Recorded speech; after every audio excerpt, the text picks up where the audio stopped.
Bonsoir et merci d'être avec nous pour cette édition nationale du 19-20. Et puis la bataille de Waterloo, perdue par Napoléon il y a 200 ans, fait partie de l'imaginaire de l'histoire de France. Il y a des passionnés de cette période.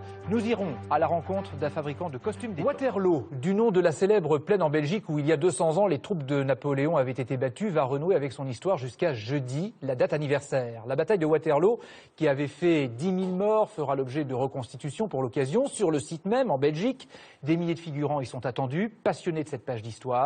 Anne-Charline Lambard et Joanne Vanhove ont rencontré à Dinard un costumier qui s'est spécialisé dans les habits napoléoniens. Attendez que je regarde. Dans cet atelier breton, on fourbit ses armes. Parce que la précédente m'allait très bien, donc il faut que celle-ci soit au moins aussi bien. Waterloo est en ligne de mire. Pas question pour Franck Sanson de rater sa sortie. Gare aux épaulettes, qui ne voudrait pas filer droit. Elle serait mieux comme ça. Ça serait encore une petite amélioration. Le col, il est bien, hein, 55 mm, donc tout est bien.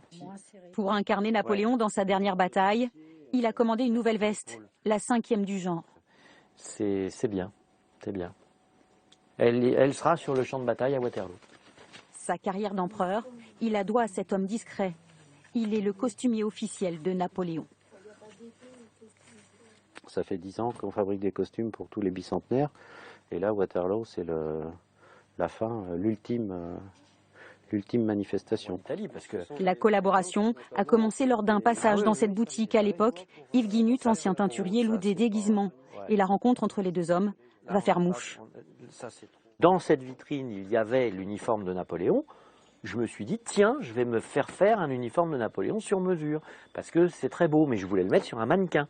Et c'est effectivement M. Guinut qui me dit, mais il y a des gens qui sortent habillés en uniforme. Franck Sanson franchit le pas, et là s'ouvre un monde, celui de la reconstitution. À Waterloo, 6000 passionnés en uniforme seront au rendez-vous, point d'orgue d'une ferveur qui s'est renforcée au fil des années.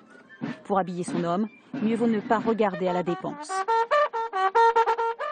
C'est bien connu, quand on aime on ne compte pas, et pour coiffer le bonnet d'ours, celui des grognards, il faudra débourser 800 €.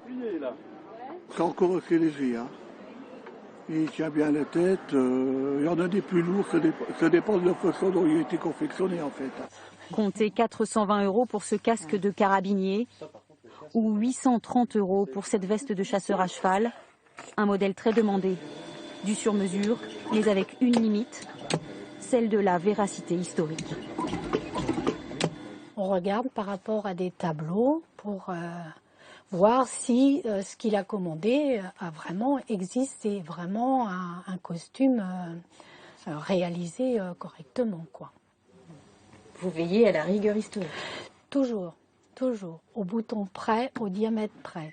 Et pour la rigueur historique de ce costume de payeur général de l'Empire, Yves Guinut la garantit. Pour Waterloo, le costumier portera ce chef-d'œuvre de broderie or et argent, l'Empire, dans ce qu'il a de plus beau. Voilà, ça ce sont des boutons de la garde impériale. Une merveille à près de 4000 €.